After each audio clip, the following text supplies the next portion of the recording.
అందరికీ నమస్కారం అండి. నేను ఈ అంతర్వేది గ్రామంలో పుట్టి పెరిగినటువంటి దాన్ని. అయితే మా ఊరు గత 20 సంవత్సరాల క్రితం అయితే ఎంతో చక్కగా ఉండేది. పచ్చని వాతావరణము, చక్కగా వరి చేలు ఉండేవి, ఏడుశనగ పండేది, కొబ్బరి చెట్లు చక్కగా పండేవి, కాసేవి, చరివేతి తోటలు, నీరు ఎక్కడ చెరువులో నీళ్ళు చూసినా చక్కటి నీరు ఉండేది. మాకు పంటకాలం కూడా చక్కగా ఉండేది.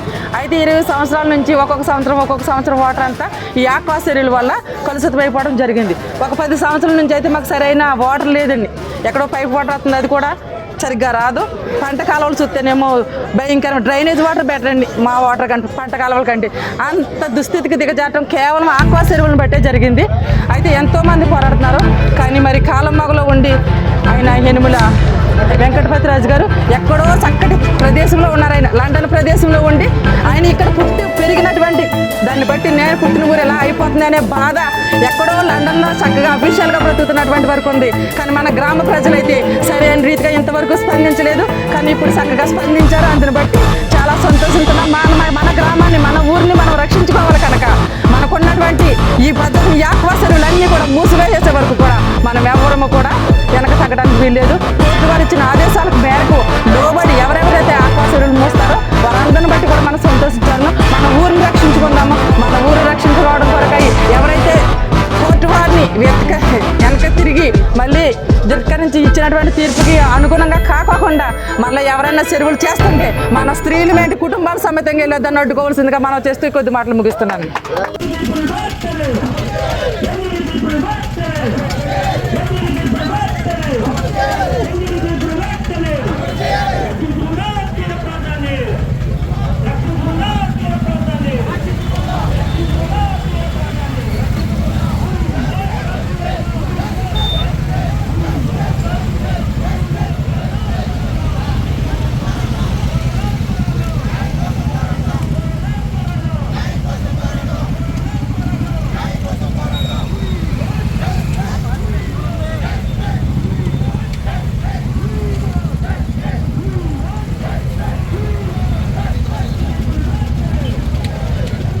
అందరికీ నమస్కారం.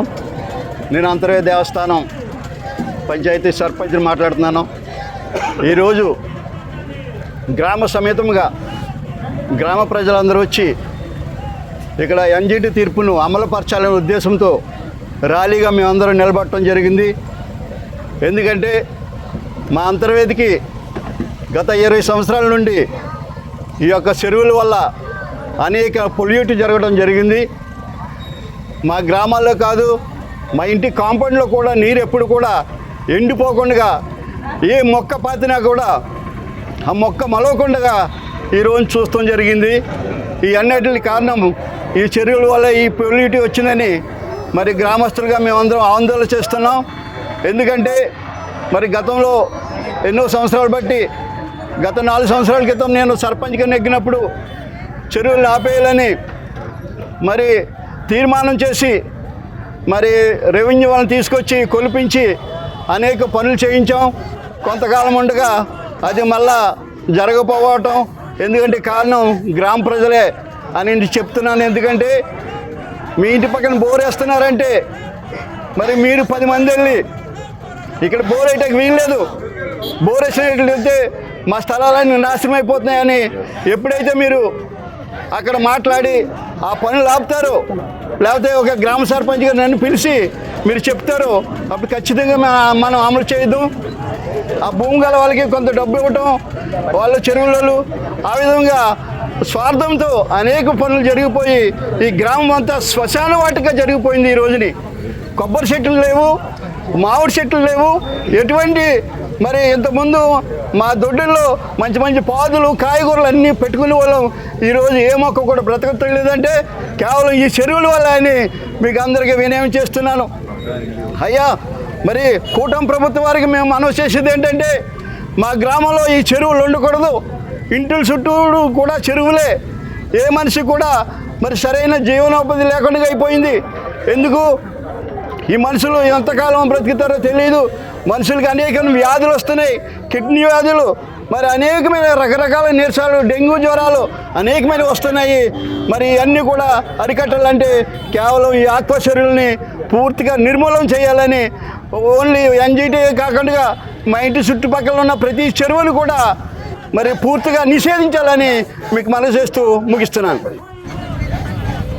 అందరికీ నమస్కారం. ఈరోజు డాక్టర్ బిఆర్ అంబేద్కర్ కోనసీమ జిల్లా రాజోలు నియోజకవర్గం అంతర్వేది పల్లిపల్లి గ్రామం నుంచి మాట్లాడుతూ ఉన్నాం. మీరు నా వెనకాల చూడొచ్చు ఎంతమంది మహిళలు, పెద్దవారు ఇంత భారీ ఎత్తున ర్యాలీలు నిర్వహించిన కారణం ఏంటంటే మా తీర ప్రాంత ప్రజలకి తాగడానికి నీరు లేదు, మంచి ఆరోగ్యం లేదు, తినడానికి తిండి లేనటువంటి పరిస్థితికి వచ్చేసి ఇవాళ మా అంతర్వేది గ్రామం అని చెప్పేసి ఇవాళ ఈ యొక్క ర్యాలీకి పిలిపించారు. కారణం ఏంటంటే అక్రమ ఆక్వా సాగు.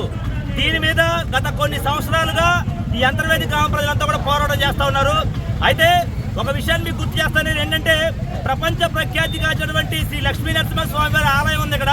చాలా మంది అనుకుంటారు ఈ గ్రామ ప్రజలు చాలా అదృష్టవంతులని, ఈ గ్రామ ప్రజలు చాలా సురక్షితవంతులు అనుకుంటూ ఉంటారు. కానీ ఇక్కడ నేను చెప్తా ఉన్నాను, తాగడానికి నీరు లేదు, ఇక్కడ తినడానికి తిండి లేని పరిస్థితి వాళ్ళ అంతర్వేది గ్రామంలో చూస్తూ ఉన్నాం. దీనికి ప్రధానమైన కారణం అక్రమ ఆక్వా సాగు. ఇక్కడ ఉన్నటువంటి ఎవ్వరు కూడా ఆక్వా సాగుకి వ్యతిరేకులు కాదు. వీళ్ళు కేవలం అడిగేది ఏంటంటే మీకు కేటాయించినటువంటి ఆక్వా జోన్లో మీరు ఆక్వా చేసుకోండి, అంతే తప్ప ప్రజల మధ్యన ఇళ్ల మధ్యన మీరు ఆక్వా సాగు కొనసాగించొద్దని చెప్పేసి కొన్ని సంవత్సరాలుగా ఉద్యమాలు చేస్తూ ఉన్నారు. ఇవాళ రాజోలు నియోజకవర్గం అంటే చుట్టూరా మంచినీళ్ళు వాటర్ ఉంది, మధ్యలో భూమి ఉన్నటువంటి పరిస్థితి. ఇది ఒక దీవి. ఇలాంటి దీవిలో చుట్టూరు మంచినీళ్ళు ఉన్నా కూడా తాగడానికి నీళ్ళు లేనటువంటి పరిస్థితి వచ్చింది ఇవాళ రాజోలు నియోజకవర్గంలో. మీరు ఎక్కడో రాయలసీమ సైడ్ చూస్తూ ఉంటారు, లక్షల రూపాయలు బోర్లు వేసుకుని వాటర్ కోసం ఇబ్బందులు పడుతూ ఉంటారు. అక్కడ వాళ్ళకి ఇక్కడ మాకు ఎలాంటి తేడా లేదని చెప్పేసి సందర్భంగా తెలియజేస్తా ఉన్నాం. వాళ్ళు నీళ్లు లేక పోరాటం చేస్తూ ఉంటే మాకున్న నీళ్లు తాగడానికి పనిచేయక మేము పోరాటం చేస్తూ ఉన్నాం సందర్భాన్ని మీకు ఇవాళ గుర్తు చేస్తూ ఉన్నాం.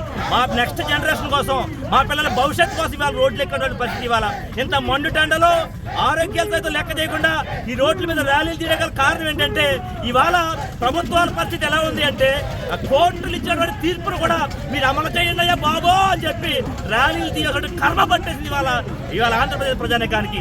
ఎందుకని మాట చెప్తా ఉన్నానంటే ఇవాళ ఎన్జిటి ఒక తీర్పునిచ్చింది తీర ప్రాంతంలో చెరువులను కొట్టేయాలని. కానీ ఇవాళ అధికారులు ఆ తీర్పును అమలు చేయడానికి ఎందుచేత నిర్లక్ష్యాన్ని వహిస్తూ ఉన్నారు? ఎవరు మిమ్మల్ని అడ్డుకుంటా ఉన్నారు? ఏ అధికారులు చెప్పు చేతుల్లో మీరు పనిచేస్తా ఉన్నారో మీరు సమాధానం చెప్పాలని చెప్పేసి ఈ అంతర్వేది గ్రామ ప్రజల తరఫున డిమాండ్ చేస్తూ ఉన్నాం. ఇవాళ మీరు కనుక తక్షణమే ఎన్జిటి తీర్పును కనుక అమలు చేయకపోతే రాజోలు నియోజకవర్గంలో మొదలైన ఉద్యమాన్ని రాష్ట్ర వ్యాప్త ఉద్యమంగా తీసుకెళ్తామని చెప్పే సందర్భంగా తెలియజేస్తా ఉన్నాం. ఖచ్చితంగా ఎన్జిటి తీర్పును అమలు చేయాలా. ఎన్జిటిలో ఏదైతే కేసీఆర్ వెంకటపతిరాజు గారు ఆయనకి మేము రాజోలు నియోజకవర్గ ప్రజలందరి తరపున అభినందనలు తెలియజేస్తా ఉన్నాం. ఈ తీర్పును అమలు చేయని పక్షంలో దీన్ని రాష్ట్ర వ్యాప్త ఉద్యమంగా తీసుకెళ్తామని చెప్పేసి ఈ సందర్భంగా తెలియజేస్తా ఉన్నాం. అవసరమైతే మీరు చిరంజీవి గారి సినిమాలో చూసుంటారు, నీళ్ల కోసం ప్రాణత్యాగం చేసినటువంటి సీన్లు చూసుంటారు. అదే సీన్లు మీకు లైవ్ లో చూపించిన పరిస్థితి మేము తీసుకొస్తామని చెప్పేసి తెలియజేస్తూ ఖబర్దార్ మీరు ఎన్జిటి తీర్పును కనుక అమలు చేయకపోతే అధికారులకి మేమేంటో కూడా చూపిస్తామని చెప్పేసి సందర్భంగా సవాల్ చేస్తా ఉన్నాం. Thank you.